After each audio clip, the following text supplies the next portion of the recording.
yours are the healing hands that touch the poor and broken. May God's kingdom come, on earth his will be done.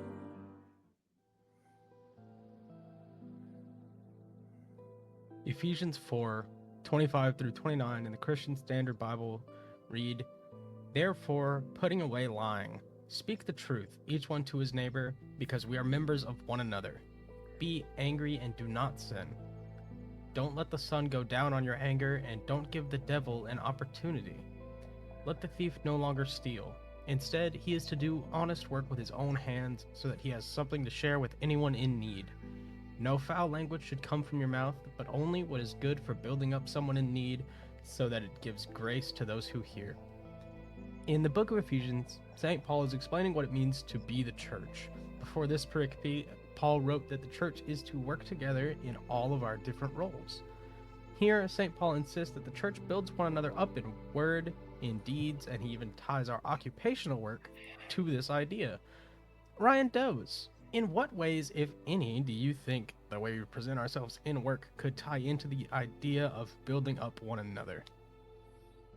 Be perfectly honest, there aren't a lot of direct things that I think my work specifically does, but I think when we prove with our work our integrity and we show how hard we can work with what we do in the marketplace, it does show our care for others. It does show our respect for ourselves and our ability to take care of our own business and take care of our own family and friends. I do think there are truths and themes you can see by the way someone works. Yeah, good stuff. Good stuff. Be close to us. Lord, have mercy on us. Lord, please put your hands on us day by day.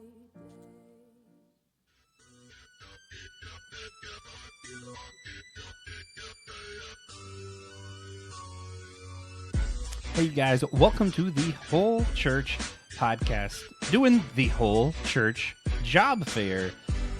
I love this series. We're having a lot of fun so far. I hope you guys are too. This is going to be an awesome episode with a first-time guest on this show, a good friend of TJ and mine, the one, the only, His Holiness Ryan Does. How's it going? I'm just saying, if Pope Francis gets taken out of the game, I want to put my name into the magic furnace they choose names out of. Yeah. Yeah, Oh, that's exactly guys, how they do it. The greatest thing about having Ryan on, he's a bread merchandiser company. I don't know how to use words. And for those who don't know, he also invented sliced bread. So anytime you hear that phrase, the best thing since sliced bread, Ryan invented that. But the person who invented bread and podcast, the first podcast was actually a podcast about bread, hosted by the one and only TJ Tiberius Juan Blackwell. How's it going? Great, thank you. Yeah. I would like to say really quick, fun fact. Betty White, before she passed, was older than sliced bread. Yes. Mm-hmm. Sliced bread was the greatest thing since Betty White. Yeah. Who was the greatest thing? Of course since she was. TJ? Yeah. Guys, God, you guys that. know this series, we're talking about people's day jobs and whether or not the stuff that's taught about in our seminaries and churches are actually relevant. And if they are, how are they relevant? And not only that, we're throwing in a little bit of a bonus in this episode. Ryan Does is one of my favorite podcasters. Oh. He hosts the show Across the Bifrost. It's Thor. We're not going to talk about Thor's day job today, but he also hosts a podcast called Skipping Church, where he talks about conversations he'd rather have than go to church. Which, hey, that's kind of what the series is about. Of like, hey, is what we're talking about church worth it? And Ryan has a unique perspective on that I'm excited to get into. It's gonna be a good one. Yeah. But before we do that, there are going to be a few guests in this series, so you might have already heard, that have their own shows on the Honest Out Podcast Network. The website link is below to check those out. And if you are already listening on the Honest Out Podcast YouTube channel, like and subscribe. Please, pretty please. Yeah. Well, also, while you're doing stuff, and if you want to practice what we do on our show here, ecumenical work, church unity, the greatest sacrament for ecumenacy. That's not a real word that I know of. Is of course silliness. That's how we start every show. It's just with an act of silliness where we answer a silly question. TJ and I already answered this one in the show's intro, so this one's Okay. pretty much just for Ryan. I'm game. Samantha Perez, a friend of ours, submitted Yes. when we asked for theological topics that we want people to address in this series. She said, "Is a hot dog a sandwich?" And a lot of people voted for her theological concept. So now we have to put you all through the ringer. Give us a deep, thought-out answer, Ryan. Is a hot dog a sandwich? Is a hot dog a sandwich? Here's the thing. Samantha's way smarter than I am, and I don't doubt that this question was meant to boggle the human mind. So while I resist the oncoming madness that this question could drive me to, I'm gonna say I don't think of a hot dog as a sandwich, but I have no reason to say that it wouldn't be. I'm not gonna die on that hill of a hot dog is not a sandwich, because all the basic tenets of a sandwich are met. But it's just like, it's one of those things where you can tell me it's that thing, and I'm like, sure, I see why you came to that conclusion, but my brain did not come to that conclusion.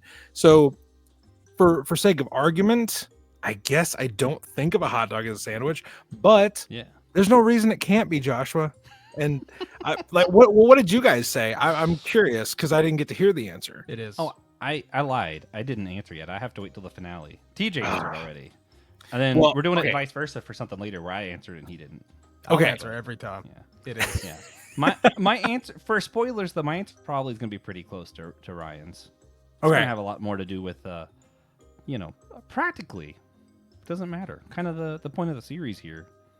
I wonder if the creator of the hot dog or the bratwurst or whatever came first, I wonder if they thought of it as a sandwich. Or they're just like, nah, man, I'm just like obsessed with making tube meat, and it was me. That's what I've been trying to tell DJ's people. Obsessed with tube meat. I think we have our episode title. But that's a good one. In what ways, if any, do you think this question could be relevant to your life? To my life, I eat a lot of hot dogs, so they are. They're in constant. Here's the thing: if I'm only interested in selling hot dog buns, I don't care what you put in them. Like, you can put whatever in them. I just don't care. Honestly, TJ, as long as they sell, you can call it whatever the hell you want. That's I'm very capitalistic in that way. In that essence, I'm just like, get it sold, get the commission, get the money. You did in find my a way bank that account. it was relevant, though. You were like, actually, I sell bread, so He sells split sandwich rolls that people can put their hot dogs in. Split sandwich rolls. I hate everything about that part of the conversation. That's all. But guys, we're not primarily here to talk about hot dogs. We are partially here to talk about hot dogs. I feel like I was baiting switch. This is the hot dog episode. No, I mentioned earlier, the reason we're doing this series, a ton of our listeners are pastors, theologians, people who go to seminary, different church leaders, and we believe our church leaders could benefit from hearing more and learning more from people that are in different occupations. Maybe you wouldn't say normal occupations, but like what are the people you're talking to actually doing in their daily lives? Because a lot of times it feels like you're talking about stuff that maybe doesn't translate. And hopefully this series will help translate. Yeah, so that's kind of the goal with what we're doing here. Before we get into your day job, Brian, I mentioned it just a little bit ago. You have a podcast called Skipping Church. I recently got the opportunity to guest on and talk about Indiana Jones, which was great. I threw the curviest curveball at you. It was fantastic. You were like Temple of Doom, baby. I love it. But but part of how you describe your show, you say that these are conversations you would rather have than going to church that Sunday. You talked to us some about what all you've discussed on your show so far, and why do you find these conversations more beneficial than maybe what's often focused on in our churches? Yeah, so there was a conversation that my wife Kim and I had coming back from beer camp a few years ago, because there was a family member had said, well, you guys are just trying to get out of church. You're just trying to skip church. And I was like, I was mad about that for a long time. But then through this conversation with Kim coming back from beer camp, I kind of redeemed that thing. I was like, maybe skipping church isn't at all bad, and maybe I don't need to feel guilty about it. Maybe I just need to redeem it in my mind. So I cooked with that, idea for a long time. It simmered, and I was like, I don't want to be another ex-pastor guy just speaking into the void, his 2 cents on things that people have talked about billions of times. So I would just was like, okay, what would I rather talk about? And some days I want to talk about, what I talked about with Robert Jones. I want to talk about the roots of white supremacy and white Jesus. Sometimes I want to talk about surfing with our mutual buddy Will Rose. Yeah. I want to sometimes I just want to talk about, a lot of times I just want to talk about sci-fi, and I want to talk about cosmic horror. I want to talk about those things that prompt deeper questions in my mind that aren't inherently Christian. They're not inherently theological. They're not inherently any certain thing. They're just the conversation that I would rather have on that morning instead of, I don't know, X, Y, and Z, whatever the cool former hip youth pastor that's now the lead pastor wants to talk about, to get the youth back in the church, Joshua. So really, it wasn't like a middle finger to anybody. It was just like, I'm not actively in a weekly church community, so how would I rather spend that time? And we've all been to beer camp. We all know this feeling that after you leave beer camp, there's this wanting, there's this desire that you have to have that community at other parts of the year. So what I've decided to do is just like, I'm just going to engage with the people from beer camp that give me life and make me feel that feeling of community. I'm just going to do it on my Sunday mornings while I'm skipping church. So I'm going to probably frame this in like, hopefully not too triggering of a way, but I'm thinking of like the people who are regularly in their, churches who might be listening to this. Yeah. I think there's a chance that they're thinking, okay, but Sunday morning is when you get filled with the Spirit and you get that sense of like community and love. Right. And what could be deeper than Christ's love? And how could sci-fi horror, how could you describe that as deep in comparison to Jesus? Well, I don't know. They need to check out my upcoming series of episodes on sci-fi and spirituality, which I'm not trying to be too gimmicky with it, but I do love a good sci-fi pun. I am calling it A Strange Truth from Another World, which sci-fi fans will know that is a reference to the original Thing from Another World that John Carpenter revamped in the 80s. It's one of my probably my top 5 favorite movie of all time. But like that sense of dread and unknown, you can learn a lot if you inspect that. The questions are much bigger than the answers. Mm-hmm. Mm-hmm. Sorry, Joshua. I completely because I'm talking about something I love. No, you're good. I'm just thinking about it. I'm gonna drill down a little bit. So we did Indiana Jones.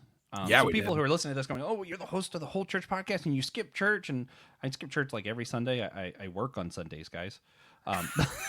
But anyway, my thing is like, I actually do agree with you. I still get a lot out of going to church, especially now I'm more liturgical and I take the Eucharist. I'm like, I do get a lot out of that.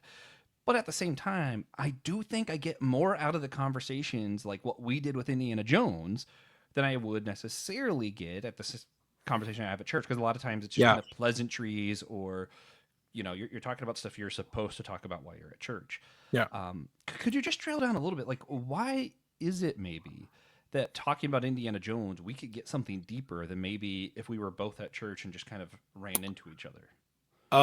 There's a difference between having an actual honest to God conversation over a shared passion or shared experience or shared enjoyment and what I would call most of And this is just my experience. People, I'm sure, have a caveat where they have a different experience. But in my experience, a lot of that conversation you're having in those environments is like, how are the kids?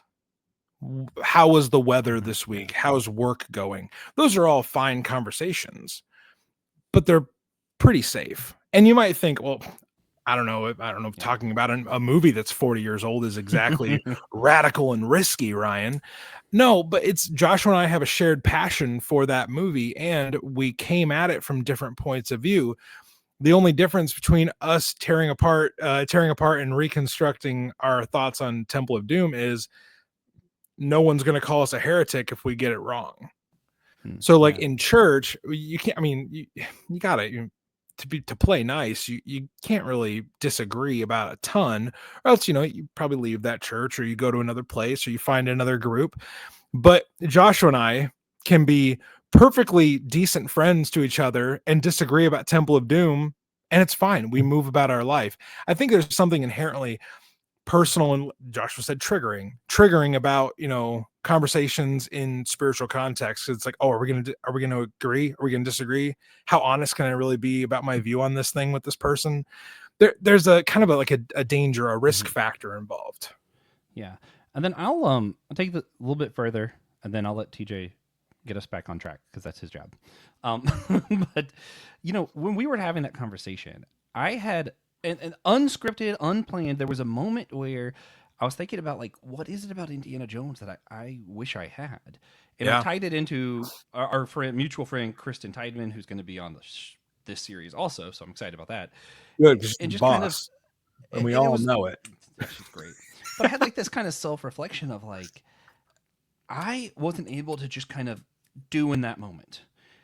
And it was this kind of thing where like, I felt convicted and like, oh, hey, maybe I need to change. And usually if I have that kind of thing at church, it's more of like, I need to love God more. I need to pray more. I need to, and I might still have those convictions and things, but what it translates to in a church context is usually I'm going to pray more, or I'm going to, do this more. Whereas that kind of the conversation we had is going to translate more into, no, I actively need to do something different. And I don't know, like something about that, even though it was Indiana Jones, is a little bit more tangible, I think. Well, yeah, I believe you referred to Indy as a man of action, and you said sometimes a situation just requires a man of action or a woman of action, like a person who is willing to just do rather than think about doing. And I walked out of that conversation incredibly convicted with how we observed that theme of the movie. Yeah. Or a platypus of action. True. And he's the back on track guy. Yeah. So Ryan, could you break down for our listeners what your experience is with ministry and the church? Okay, here we go. The truncated version. My dad was a pastor most of my childhood. He was going to Bible college and seminary when I was a small child, and then once I was in junior high, he became a pastor. And my dad is my hero. I look up to my dad in every area of life. He, now that I'm an adult, he's, next to Kim, he's my best friend. We talk a lot, and I have a high value on his opinion. So I looked up to my dad. I wanted to do everything my dad did, and he was a pastor, so I wanted to be a pastor. And I remember once my dad saying to me, because ministry is hard. In any context, ministry is hard. There are curveballs that people throw your way that there's no way you know how to hit them. So my dad was a pastor of small churches all around Iowa. And I remember when I was about 14 or 15, I, like every good youth group kid, I felt a call to ministry. And my dad actually said, Ryan, if you can do something else and be fulfilled, love it, love yourself, and be passionate, go do that thing. And at that point, like, I'll be honest, guys, I wanted to do two things. I wanted to write, and I wanted to be a history teacher. Those are the two things that I wanted to do. but I felt this pressure, this call to ministry, mostly because everybody else in my youth group felt a call to ministry. So I was like, well, I don't want to be left out. And my third option was be the quarterback of the Packers. So that wasn't going to happen. Yeah. I was a lineman. I still think it might. I didn't know. Yeah. No, the Packers are doing just fine without me. But then in high school, all those, I mean, I this sounds arrogant, but what the hell? I was a pretty good communicator for my age. So I did win some awards for communicating, for storytelling, on a state level in Iowa. Big whoop. But earned a little bit of scholarship money and decided I was going to be a pastor because I'll be honest, I very, very selfishly, I wanted to write books. I wanted to speak to thousands of people, and I was looking up to people like Matt Chandler and Mark Driscoll and John Piper, and holy cow, I can't believe like 34-year-old me wants to go back and kick 16-year-old Ryan in the nuts so hard. But that's what I wanted. So I went to Bible college. I did the thing. Actually ended up dropping out of Bible college because I had a complete breakdown, and went back because I did not view that as a sign of like, oh, you should do something else. It was like, no, I just got to try harder. So I approached burnout as a 21-year-old, and then I actually went into the workforce. Like after having not had a job, so many people at Bible college didn't have actual real life jobs. Like, oh, I worked part-time at Chick-fil-A, or oh, I worked part-time at the bank, or and nothing's wrong with that. But for someone who hasn't really worked in the real world to then just jump into a ministry context where you're advising people on spiritual matters and their lives, having never actually worked a 40-hour job with your hands, or like, and I'm not saying pastors don't do work. Will Rose would kill me if that's what I actually meant. That's not what I mean. But you go from being a kid to being a youth pastor to being a main pastor, and it's like, did you ever have to like shovel shit for 40 hours a week, metaphorically or literally, I guess? So I worked for about 2.5 years in the real world, and then went back to Bible college, and that's where I met my wife, and we thought we were on the track.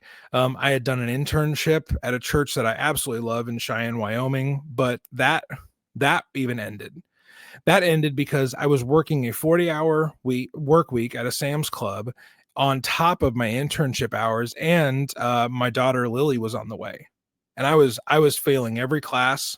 It was not good. And my internship supervisor brought me into his office one day, and he's like, "Hey, I like, what's going on here?" I was like, "Well, if one ball has to be dropped, I'm dropping the internship. I'm not going to drop my job. I'm not going to drop my wife. I'm not going to drop my newborn kid." Yeah. So that's timeout number 2. So I go back into the workforce again.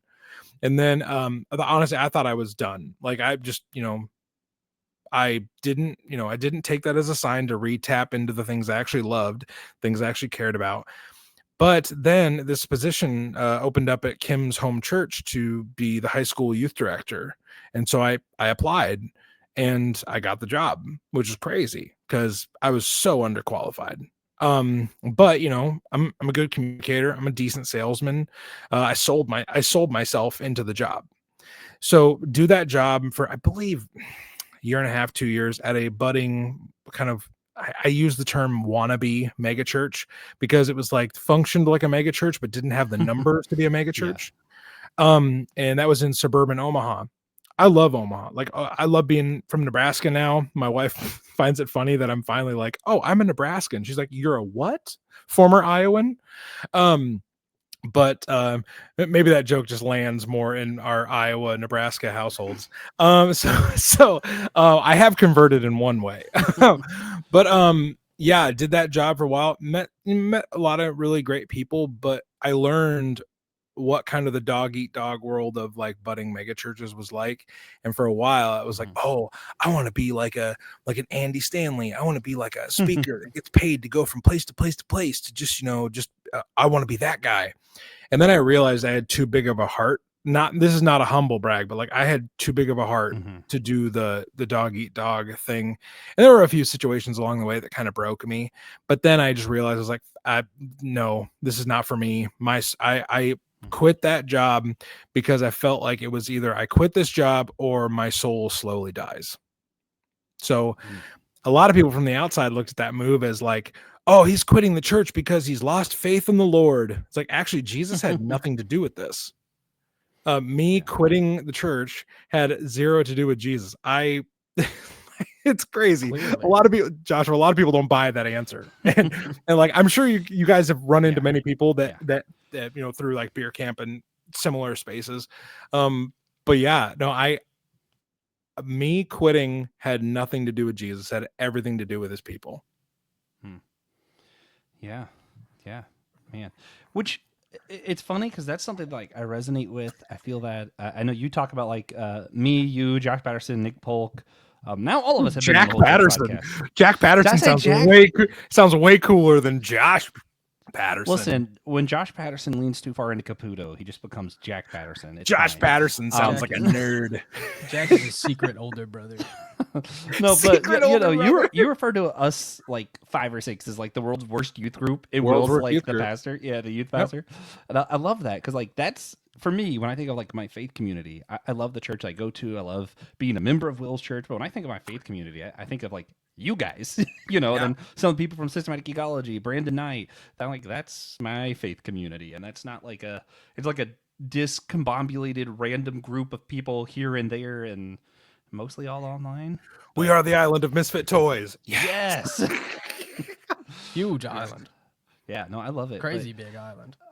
Great, so big, almost too big. You're like, does this island get bigger? Of course it does. Also, random disclaimer. Really random, probably for people who weren't aware of it. We have had Matt Chandler on the show before. Really? It was not that long before the tech scandal happened. Oh, interesting. So, yeah, it was just interesting timing. Cool. I believe very differently from him then, and my beliefs have gone further from him. That's okay. Since it works. Yeah. Since. But yeah, just so people who are listening are like, wait a minute, Matt Chandler, he's been on before. Lore. The people who just for some reason remember that long ago. Yes, he has been on before. That's accurate statement. Okie dokie. So, this is the whole church job fair. So, before we get into it, if someone had never heard of your job, how would you describe it? And how would you address anyone who might be interested in pursuing your career? So I read that in the notes, TJ, interested in pursuing.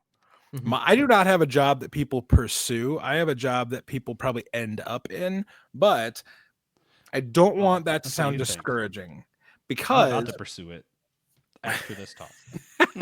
we'll just swap jobs, Joshua, as long as I get the yard with the fence and the dog.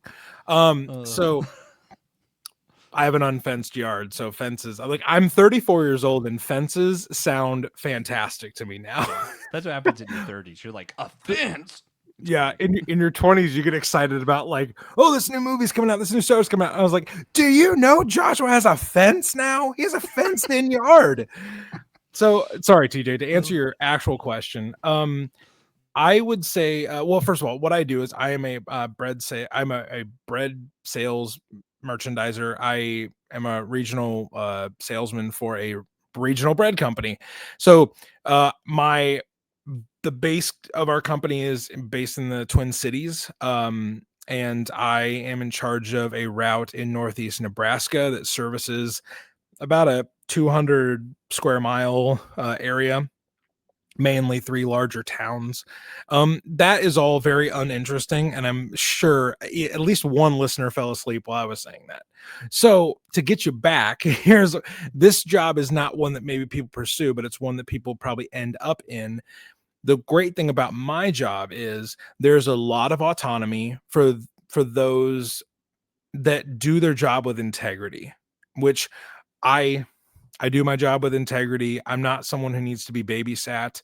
So my boss trusts me. I've developed a really awesome relationship with my boss, and I'm kind of just allowed to do my own thing, which is great when one of your main hobbies is podcasting and listening to podcasts, and like listening to audiobooks all day long. That's pretty much what I do. I get paid, yes, to deliver bread and take care of accounts and make sure my clients are satisfied with the service. But really, I just listen to podcasts all day, which is a pretty awesome way to spend your day, because you get to listen to your friends, and you get to just, I don't know, be immersed in other worlds for a long time during the day, which is a good, I consider it a good day. Yeah. Yeah. Have you listened Personally, to I can't Batman stand- Resurrection yet? It's a great audio. What? Have you listened to Batman Resurrection yet? The I have audiobook? not. I have not. It's great. Okay. Yeah. Yeah. I said I can't stand podcasts.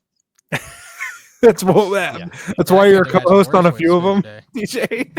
Yeah. Yeah. Do He it doesn't in actually spite. listen to any of them. He I'll just listen speaks to a into the couple. ether, and maybe a voice shouts back eventually. Yeah, Yeah. usually, actually. So, what are some things that are normal in your line of work that others might not often think about? How heated does bread distribution get for you? I'll be honest, not very. A lot of it is, That's a shame. lot of it truly is, and I'm sure any like sales rep or vendor job would say this, that a lot of it is how good of a people person you are. You really, small skills, soft skills are way better in this position than like, well, I can lift this, and I can, I can make sure that, all the physical parts of the job are covered. Yeah, that's great. It's good that you can do that. You should be able to physically do it. It is a physical job, but I would say the soft skills and people skills, being good at conflict resolution, are the things that really matter in this job. And because you're talking about money, like stores do not want to, they don't want to be disconnected from their money. If something threatens the money, then your client feels threatened. So that's one thing that is important to keep in mind. Especially with my job, because you are dealing with sales and accounts. I will say a shout out to someone that made my job incredibly easier once I started listening to him, is my friend Jason Luck. He is a vendor for a pizza company, does frozen pizzas, and he was kind of my big brother, my guru throughout the whole process of learning my job. And that was something he would preach to me all the time, is, people skills, people skills, people skills. Everything else in this job can be taught. You can't really, like, you can show someone how to be better at people skills, but if they don't have it, they don't enjoy working with people and making conversation, like, yeah, it's hard. It's really difficult. There's several vendors that work at the same stores as me that just don't like talking to people, and they don't have as much room on the displays. They don't have as much, numbers coming in. It's because they're not willing to go that extra mile of making connections with people. So that's one thing that I would say is, like, you have to be good at that. If you're not, like, I don't know, you're probably going to hate it.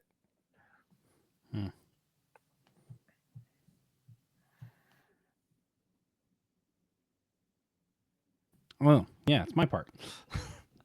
Is there anything? So, in the jobs I've worked, especially in like food, there's certain like lingo that's like probably weird to use outside the job place, where you're like sharp when you're going around the corner, you're holding like a knife or something, or like hot pot. You just hear people shout stuff like that all the time. Joshua actually like, refers front back. of house, back of house. That's Joshua's nickname at the restaurant, is hot yeah. pot. Yeah. Well, usually someone just yells sharp. I just say thanks, but or like when I was in photo though, like talking a lot about like exposure, or someone would say image validation at least once every other sentence for some reason. Ryan, is there anything that's like language wise that's like specific to what you do? That's like, I don't know, like what's the lingo that we might not be aware of? Well, a lot of it is just like, I don't know if there's a special language per se. A lot of the computer stuff we do for ordering has abbreviations that, honestly, I work by myself a lot. So recently I had to train someone how to do the job. I hadn't trained somebody in over a year, and it was insane to me how much I don't actually like think about what I'm doing through the day, because I've been at it for 3 years now, and I mostly work by myself. So when I get there in the morning, I pop in my earbuds and I go. Like, I just, I rock and roll. And having to explain terminology, this is a good question, because I had to explain terminology to a new hire, and they were like, "What does that mean?" And I was like, "Oh, that's just the way that we say the other thing." Referring to certain products, not by the, you guys go to the grocery store and you're like, "Oh, that is a loaf of white bread." This guy's over here talking about the SKU. But to me, it's a 42.89. So like a lot of it is like referring to things like by the actual number. Like, I find more value in using the number because it's the thing I input and the amount that I input for different products. Like, it's funny when people will come up to me and it's like, "Hi, I'm looking for this thing." I was like, "Oh, you're looking for a 115." And I'm like, "Why would you say that to her? She has no idea what that means." Like, backtrack, pretend you're not talking to a robot for a second. Yeah, I worked in grocery stores for a really long time. I was actually brag about it, bread God. merchandiser. But no, it's so funny though, because like to this day, I'll get irritated when we're at a grocery store and someone's like about to put bananas on. I'm like, just type in 4011. Just type in 4011. What are you doing? It's just so, I don't know. Will someone replace this idiot with someone that knows what they're doing? And I'm at self checkout. I'm like, what are you doing? I do find it funny when people are like, "Oh, self checkouts are gonna get rid of all cashiers." Like, have you met cashiers? Like, I'll take the robot, please. Anyway, so for the meat of these episodes, now that we're 30-ish minutes in, we want to talk through the 12 big theological topics that are often debated by theologians, podcasters, pastors, to see how the ideas actually impact people's everyday lives. So we're going to go through 12 topics our Facebook group voted on as the biggest theological hot topics of our time. And we need you to tell us if you find the topic somewhat relevant, not relevant, or really relevant, or if you've never heard of it. And then we're going to pick a couple and discuss them further. But are you ready? Well, just one quick clarification, TJ. This is not my personal interest in the topic. This is like relevance to the job. Relevance to the job. Okay. Or relevance to your life while you're doing the job. Yeah. Because, you know, like needing, for example, peace might not be relevant to the job, but it might be relevant to how you handle the job. No. Okay. Yeah. I'm with you on that. Okay. So we're going to go soteriology. Oh gosh. Not really relevant. Like, sorry. Yeah. That's real. Free will versus predestination. I'm gonna say somewhat relevant, only because I have a weird, twisted thought about it, or maybe for later. All right. So what about atonement models? Honestly, same as soteriology. Kind of think those two walk hand in hand somewhat. So not really relevant. Right. And continuationism versus cessationism of the gifts of the Spirit. I'm gonna go ahead and say somewhat relevant, because some of those gifts can bleed over into real life. Right. Christology. Wave to Kim if you're watching on YouTube. Say hi to Kim. That was my wife, Kim, who she babysits TJ and Joshua every year. Yeah, I was really struggling not to yell, "Hey, Kim!" I'm glad someone else did it. Christology. I'm gonna say somewhat relevant. Actually, you know what? I'm gonna say really relevant. All right. What about God's nature? God's nature. Only because I think that's kind of loaded. I'm gonna say somewhat relevant. Social justice. Really relevant. The doctrine of Imago Dei. Is there a different way to say really super duper ultra important? Relevant. That really relevant, yes. The nature of Scripture. Only if it really informs the other things. So say somewhat. All right, and ecclesiology and missiology. Oh, I'll say somewhat relevant. Okay, demonology and angelology. Not as relevant as I would effing like it to be. Not really relevant. Yeah, no, we got demons in the walk-in for sure. We got demons in the walk-in. Hell yes. Hell froze over and the demons are here to play. So, and eschatology. Oh God. Put it this way: it's relevant, but it's relevant only because I work in small rural communities. So like every election cycle, it's the end times. Yeah.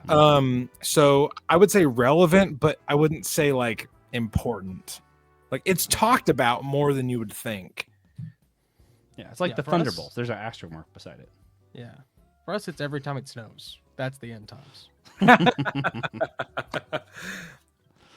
Oh man, good stuff. Well, Ryan, you've heard the list. You've Yes. ranked the list. If you had to pick, I'm gonna ask you to do two of those above theological topics that you think are particularly relevant, to your day to day, that you might want to unpack a little bit more. What would it be? Okay, so the two that jump to mind quickest, not that the others aren't, good choices, but I would say the doctrine of the Imago Dei and social justice. And it's not because I'm just some lefty, crazy, whatever guy. I believe that truthfully, like the doctrine of the Imago Dei is how we view others, through what lens we view others, and social justice is how we're willing to treat others. So I would say those two, Joshua. Yeah, I mean, you pretty much interact with someone else made in the image of God every day if you believe in the Imago Dei. So I feel like that does make sense. You did like a super extra duper with the Imago Dei one. You want to? I feel like sit on that for a little bit. What does Imago Dei, when you hear that now, given all your experience and all of the, because Imago Dei is really like it's church lingo, but I feel like it's not something that many church people grasp. It's just something that's like a catchphrase almost, maybe. Yeah. I've like that's one doctrinal idea that I never really sat with it as long as I should have when I was actually in Bible college and actually training to spiritually care for people. But now that I'm 34 and I have 2 kids and I'm raising humans, there is a part of it where you see someone at their best and their worst. You see them at their, honestly, their saddest, their maddest, their happiest. And when you view them through a selfish lens, and you view them through an unglorified, unredeemed lens, it's like it's really easy to think the worst about them, to really short sell what people are honestly capable of. And if I extrapolate that out to work, if I don't view people through the image and likeness of God, things get really dark and gloomy real fast. Yeah.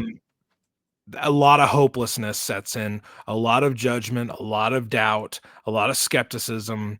But if I have this thought in my mind that like, hey, maybe I don't understand what the image of God is and what his likeness truly looks like in a person, but if I acted as though it were true, a little bit of what my buddy Josh Patterson calls theopoetics, if I act as if it is true, then I will treat that person better because I have elevated who they are, what they're capable of in my mind, looking at them through the image and likeness of God.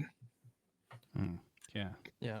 So, I think he meant Jack Patterson, by the way, but it's fine. Right. Sorry, Jack Patterson. Yeah. So, is there any one of these topics that you think is particularly irrelevant? Particularly irrelevant. Let me look at my list again.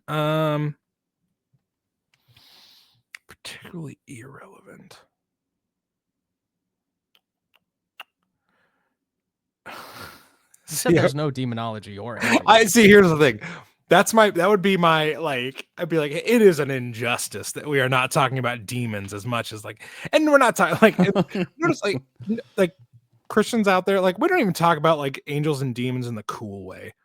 Like, angels are truly effed up creatures in scripture. Like, why don't we talk like that is going back, I got so excited. Going back to something I really love, like angels in the Bible should be a subject of cosmic horror all the time. Like, they're terrifying. People are never like, hey, sweet, an angel showed up. They're like, oh my gosh, what is this?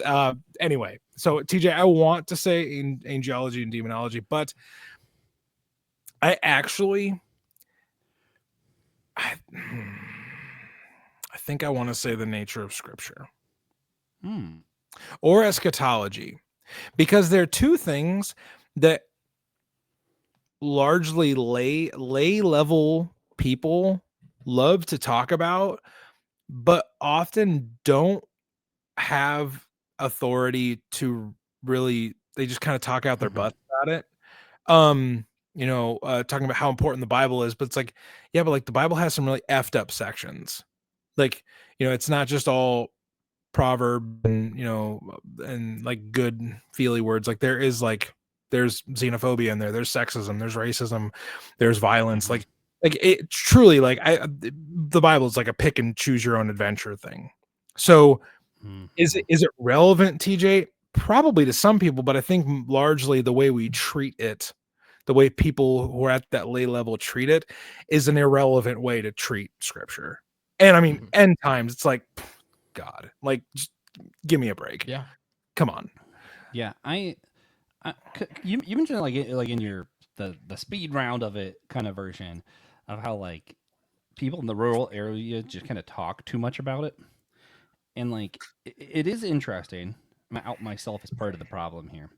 As someone with a degree in Bible who's working on a master's degree in more Bible, I don't know how you learn more. Rub Bible, that in my face. Bible and more Bible, I'll take Bible with a side of Bible, please. But Bible and the Apocrypha. It's thank so you. interesting how many times And a Bible for dessert. I get stuff like, "Hey, Josh, doesn't Revelation say that the Antichrist is coming from Russia?" And I'm like, Yeah, it's so interesting because I don't know how to address it because I don't want to come off as irreverent, and be like, "Hey, that's a dumb question." But I'm like, no, the Bible actually never mentions Russia, But like, I'm like, well, also it never mentions the United States either. That whole thing of Revelation, it's not meant to be this literal thing. You guys are looking for a code where there is no code, and I'm like, but that at the same time, addressing it that way is really like not honoring of the image of God in the other person. And I'm like, I don't even know how to address this because, like, I don't want to say you're stupid, but also there's so much to unpack with the fact that you felt the need to ask that question.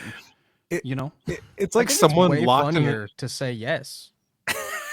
Yeah, it's in there. Should just in the be book. Like, yep, sure. Yeah. Oh, yeah. You didn't read it? Yeah, it says that. See, but I feel like that's also kind of not honoring the other person, right? That's me thinking that they're too dumb to engage in this conversation. That's how I would interpret that. So, like, I don't want to do that either.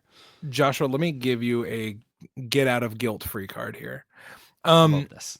So I often look at Revelation like someone being locked in an escape room, looking for clues around the room, but never really realizing that there were no doors. So they just like work themselves up into a lather, and then they're like, oh man, this is clearly the answer. And they end up just busting through the wall. They end up making up their own door. Yeah. It's like, yeah, but the clues led me to this. It's like, I think you just kind of went crazy, man. Yeah. Revelation is something like, honestly, Josh Patterson's podcast, we did the 20-ish questions once, and I said, get rid of, like, there's a question where it was like, if you could get rid of one book of the Bible, and I was like, Revelation seems like a good one. Esther. No. The one that doesn't mention God?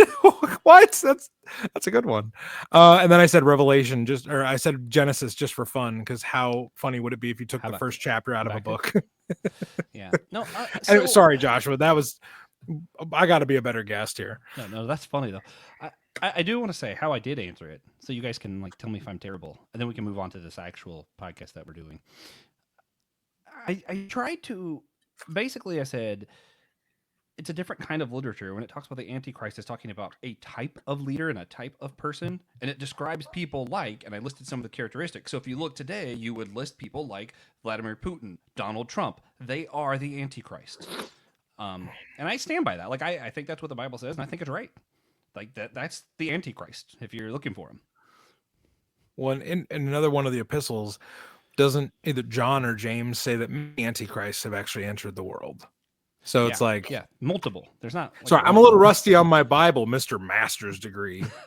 No, but that's just it. Like it's just sometimes it's so funny. Like we get all these degrees and stuff, but like in reality, it's just a matter of like, hey, it's not that kind of literature. And what people think you do in seminary is like learn all of the details and what the stuff secretly means. And like in reality, you end up doing a lot of like deconstruction and going, yeah, this is actually literature. You need to learn what literature is, and each of these books are a different kind of book, and just read it as a book.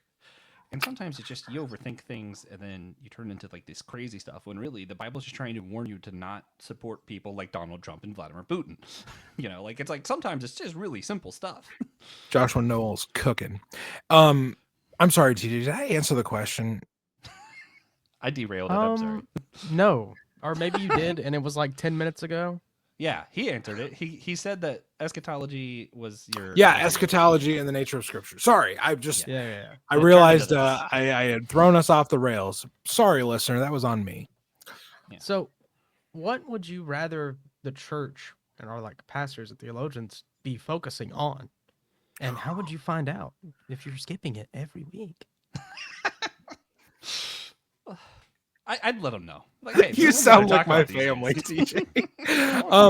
Honestly, I'm not gonna say that I think every single answer to every single problem is spelled out in a anthology volume from a few thousand years ago. But I will say that if people lived their life more like Jesus, I do think that would solve a lot of problems. And I'm not just talking about the things that are very easy to talk about theologically, but like the empathy of Jesus, the care of Jesus, how he interacts with others, how he builds community, how he builds peaceful resistance to world-changing empires. Like that is the stuff that our world actually needs. I'm sorry, Pastor Chad, we don't need another series about having Christian marriages. Like, people get divorced. It happens. People are shitty. Like, that's just a fact. I don't have a verse for that. But yeah, look it up in first whatever.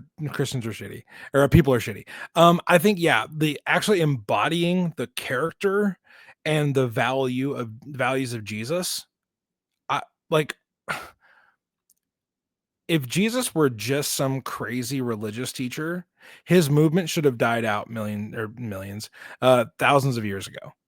So there must be something about this alternative way of life that Jesus exemplified that is beneficial to the world. Just nonviolence alone, just peaceful resistance alone should be something to chew on for a long time. But like, honestly, we'd rather spiritualize that and protect other things and maybe not get our feathers as ruffled. See, sometimes I think,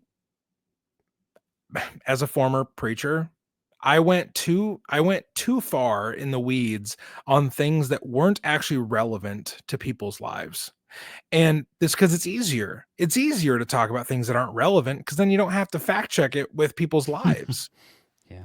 But if you actually went further in the concepts of peace, of empathy, of kindness, of service, of humility, then you should be having some really uncomfortable conversations with yourself and your congregation. So that is what I think I would rather see. And just so people know, like, skipping church is kind of my thing, I guess, but I am loosely connected to a community here nearby. It's a small Mennonite church where the pastor is absolutely just phenomenal. He is a He is a rather, I would say, kind of an old school progressive voice. He kind of preaches like an ex-hippie, which I love, because it's the middle of Nebraska and it's a bunch of farmers that are like, "Amen, pastor." And it's like this guy was wearing flip-flops and surfing like 50 years ago. But I love it because he outspokenly talks about nonviolence. He talks about how we're to treat other people, the immigrant, the like our queer friends. Like he openly talks about all those things, and he's talking to a congregation of 70-year-old farmers. Like, and he himself is not like not a spring chicken. So it's like, I love that, but I love that community because they are focused on peace and empathy and service. What I would consider to be very Christ-like characteristics. And all you have to do in rural Nebraska is walk down the street a few blocks to find a church that patriotically claims the name of Jesus, but does not love the idea of peace or empathy or welcoming the stranger. Yeah. Don't want to talk about the sin of empathy too much. That is a joke for those listening. Come on, guys. Josh was all for the empathy. Also, sorry, I still have a little bit of that preacher dog in me. No, so it's great stuff, man. I love it, and I love because you kind of mentioned like some of this earlier. You were talking about how like a lot of people who go to Bible college haven't really worked full-time jobs like that. And one of the questions we've been doing for the series, like each of us sees the world through different eyes, right? Like I'm not going to see the same world that you do, living in two different states, doing two completely different jobs, interacting with different kinds of people, all that kind of stuff. So do you think there's anything in your line of work that you see that maybe a lot of our pastors, church leaders, people who are attending seminary, maybe they don't see that they could benefit from learning from your perspective? What's something that you see that they could learn from? Occupationally, I think conflict resolution is one. Having more like, I think sometimes when I was doing pastoral work, I felt like I could not be wholly honest with people because, if I get frustrated with somebody, then I'm not being humble. Like there would be that standard of like, well, Ryan can't get upset. He can't be disappointed in other people because he's a pastor. Well, newsflash. We all feel those things. Even at my work now, the two younger guys that I work alongside that run the other routes out of our depot, they found out that I was a pastor last week. They've been working with me for a month now, but they found out I used to be a pastor last week. Well, that morning was really awkward because their entire demeanor changed. I was like, guys, I was a pastor like 5 years ago. Like, what is this weird change? Like, well, like you're like a pastor guy. I was like, 5 years ago, guys, I'm also a real human being. So I think sometimes there's this like air that like pastors aren't actually real people and they don't actually have real frustrations. They don't actually, go out and have a beer. They don't actually swear. They don't actually like things that aren't, Bible study and more Bible study, please. Best example of this, Will Rose. Will Rose is the best pastor I've ever known because like you guys know this about him. But for the first year that Will and I were friends, I did not ask him one thing related to his job. I didn't care that he was a pastor. Will Rose, one of the coolest men I know.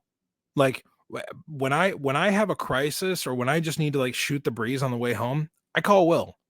Like, because he's just a fantastic person who's wise, and I can count on one hand the amount of times I've asked him to, quote, be my pastor in the last 3 years. But he is one of the realest people I've ever met.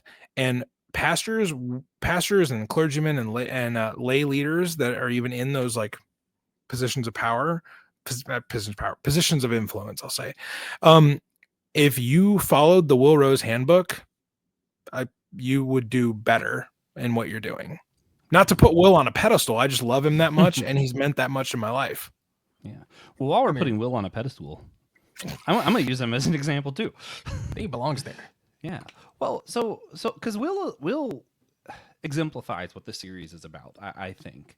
Good. Yeah. Because of what you're saying, and even because like there's like almost like scripts that pastors are given. Like, here's what people are like, and here take the scripts away.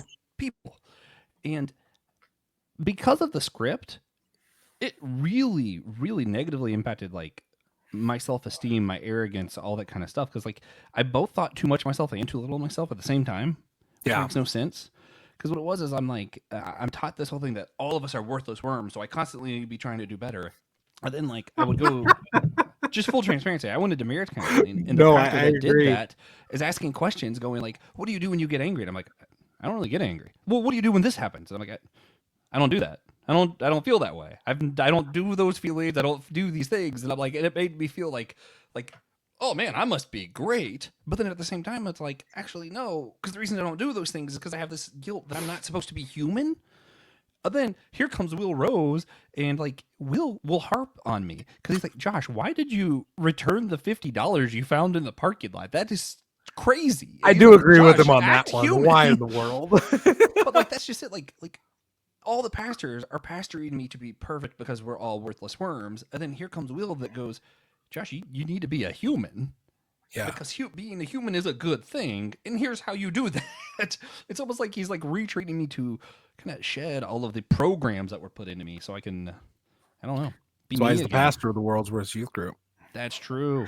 But anyway, that would be my answer, Joshua. Is I love more that one. Yeah. Will Roses in the world. Yeah, I agree. So, are there questions that you think we missed that our audience might want to know about you or your job? Oh goodness, TJ. I hope There's not a lot about of- my job. It's a lot of great things to know about Ryan. I honestly, these guys would know a lot of them. If you have any questions about me, I mean, I do a lot of. No. He has a stencil. I've seen it. Kim showed it to me. I did for Christmas. Kim got me a straight razor, and I am so afraid of using it because I don't want to Sweeney Todd myself. That's what I use. Here's what I'll say. You know, I'm a 34-year-old unmedicated nerd. So yeah, I like all the stuff. I will say this, like, you know, one thing about me is I learned too late the things that I wish I would have learned earlier. You know, not being a doormat, not having passions outside of the church, not liking things based on how it would be perceived. I think I was afraid for a long time. And I would go back and tell myself, I don't want to be afraid anymore. I don't want to be bullied into these things. So that's something you can know about me is I live with that thought of like, I wish I didn't, you know, have to go. I wish I didn't have to unpack this so much, but it also leads to conversations like this. It leads to friendships like this, where I have common denominators with people. So yeah, I mean, if people really want to know something about me, I am a wide ass open book. So, sorry, I swore. But it's true. Like, you know, just ask me. That's the best way to find out. Watch the Star Wars franchise. Imagine Harrison Ford made no mistakes. That's Ryan Dose. Not even close. Not even close. He flies a spaceship just as well, I promise. I appreciate the sentiment, but I reject its validity. So, Your Holiness, you might know, one thing we usually do before wrapping up, we usually like to ask our guests if they had to like provide a single tangible action that would help better engender church unity, what it would be. For this series, we're a little more specific. Yeah. What could anyone in the church, you know, lady, minstrel, whatever, what could anybody do that would just help someone that works in your occupation in their daily life? Like if someone in the church right now is just like knows someone who is a merchandiser and they just want to be helpful to their life, what can they do? Okay. When you have a conversation with somebody next, out in the real world, ask the question and care about the answer. Like, I know that sounds really simple, but like, take the pastor hat off. Just take it off. Leave it at the office. Like, when you ask someone, how is your day going? And they say, you know, it's fine. Like, okay, like, go further. Like, if they actually open up to you, don't be a pastor robot. Don't do what I did. Don't just ask the series of, you know, choose your own adventure questions. empathize, be there on behalf of. Like, if you are Jesus in that situation, things are going to get messy. And I know you know that. Like, speaking, Pastor, I know you know that. Like, I know ministry is dirty, and you probably know it better than I do. But, like, do not reject the dirtiness of it. Do not reject the messiness of it. The chaos, the shit hitting the fan, that's where people need you most. And I go back to my example. Will Rose is that for me. I don't want a pastor in my life. But if I did, it would be Will Rose, because when things go wrong here, I call him. I'm like, I don't need you to answer the question. I don't need you to figure it out for me. I just need you to be there with me, be there alongside me. And of course, because he's my friend, he is.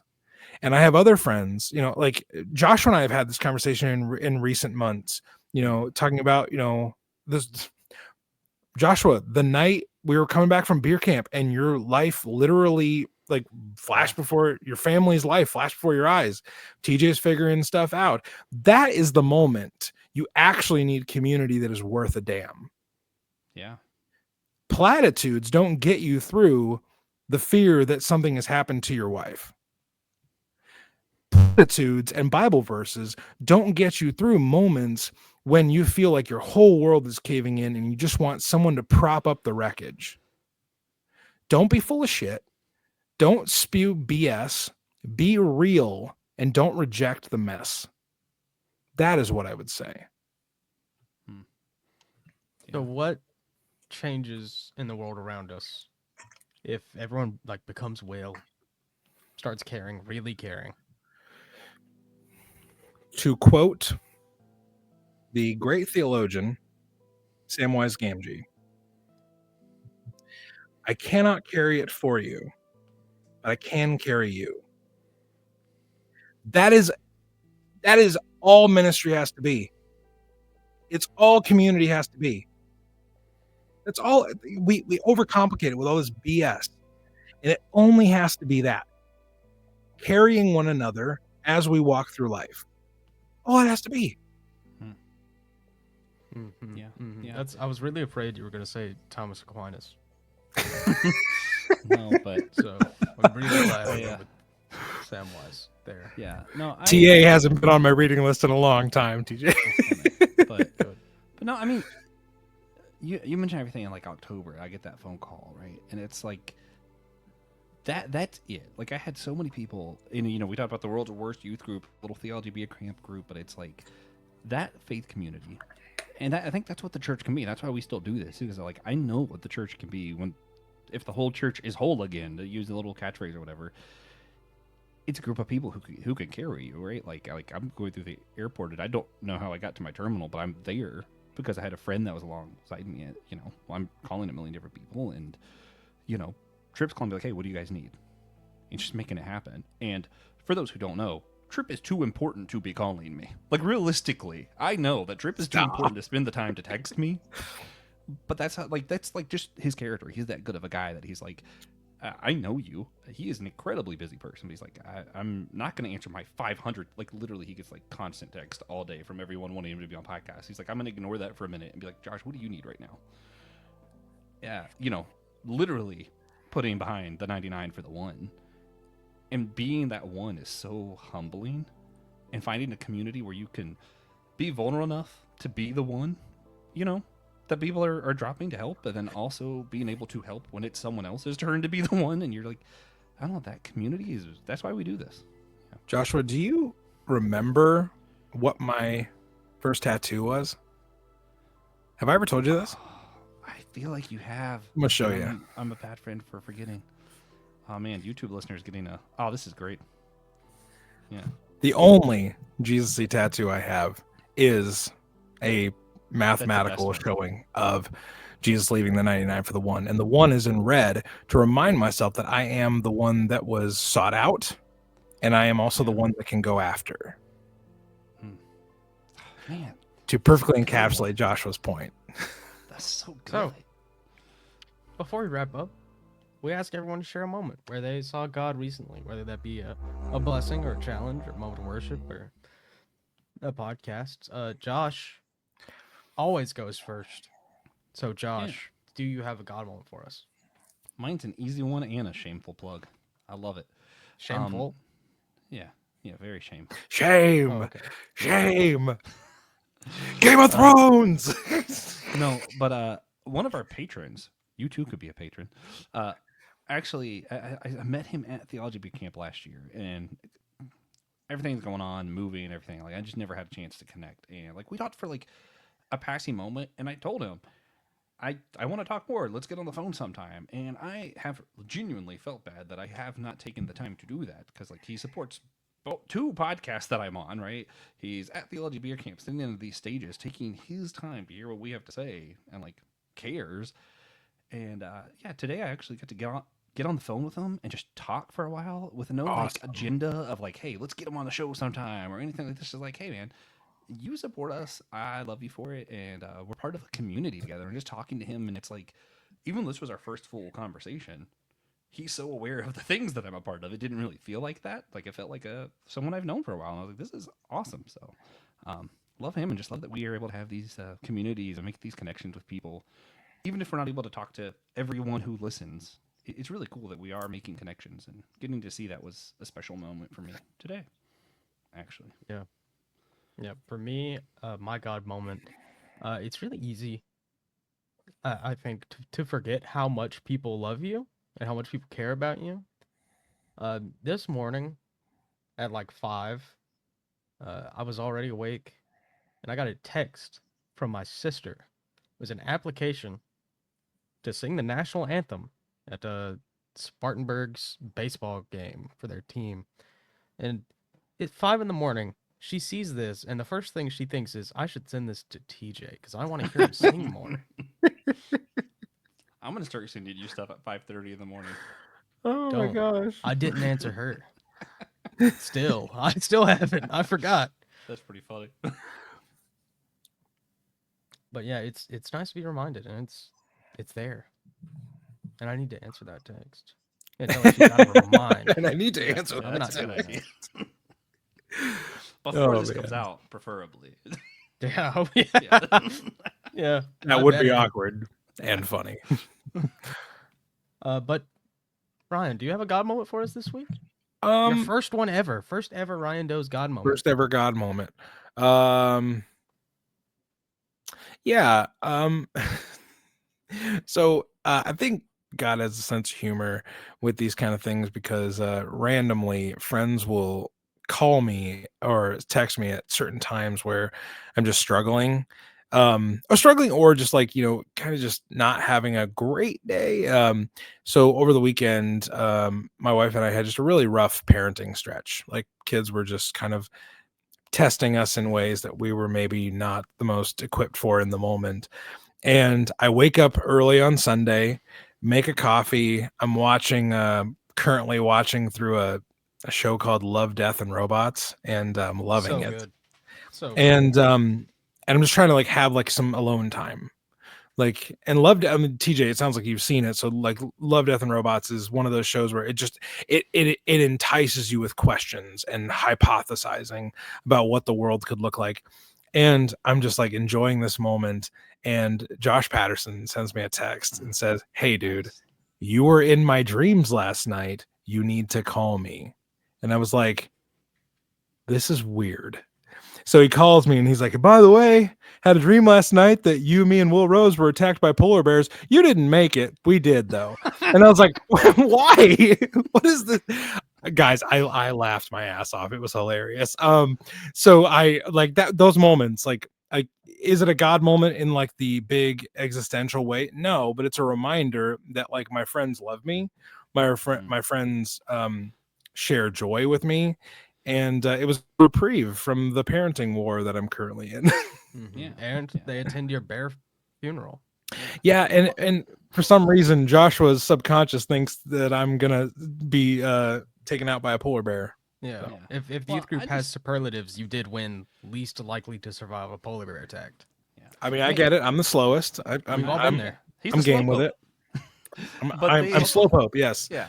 So man, I can only dream of Josh Patterson dreaming of me. But also, man, I think what Jack Patterson would say about your moment is God doesn't exist, but he insists in that moment.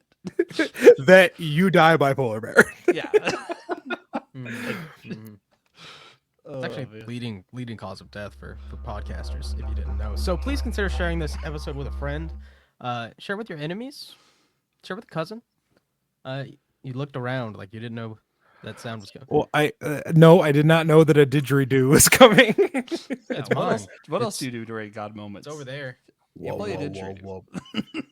So if you want to support the show and you want to show that little extra bit that you care, check out our merch. The link is in the show notes. We've got some cool stuff. We wear it kind of often. I'm a big fan of black shirts, so I just usually just wear black shirts. I don't really look at them before I put them on. But same here, we have TJ. some cool stuff. Yeah. Also, check out some of the other shows in the network. I really have been digging Brandon Knight's Kung Fu Pizza Party. It's wonderful. So check that out.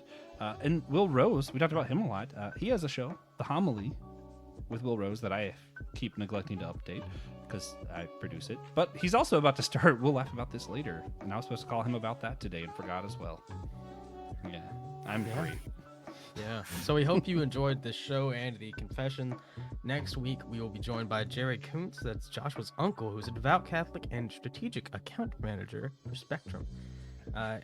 He's going to join us to keep this series going. And then next, Kristen Tiedemann, the legend, co-owner of Tidyco, will join us to discuss her job and how her faith tradition impacts her daily life as an event planner. And then we'll be interviewing Officer Thurman about how his faith impacts his life as a police officer in South Carolina. Finally, at the end of season 1, and this is news, I think, to most people, Francis Chan is going to be on the show. Yeah, at the end of doesn't season know, 1. Though. Yeah, he's unaware. But someone will tell him eventually. And then he'll know. And then he'll agree. And then he'll be on. And we'll end season 1 like 700 episodes in or something. Yeah.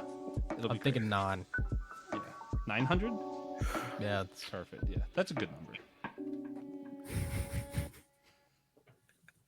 That was hilarious. Oh man. I'm supposed to do this. I'm not doing this. I'm just gonna end it. They can go to the podcast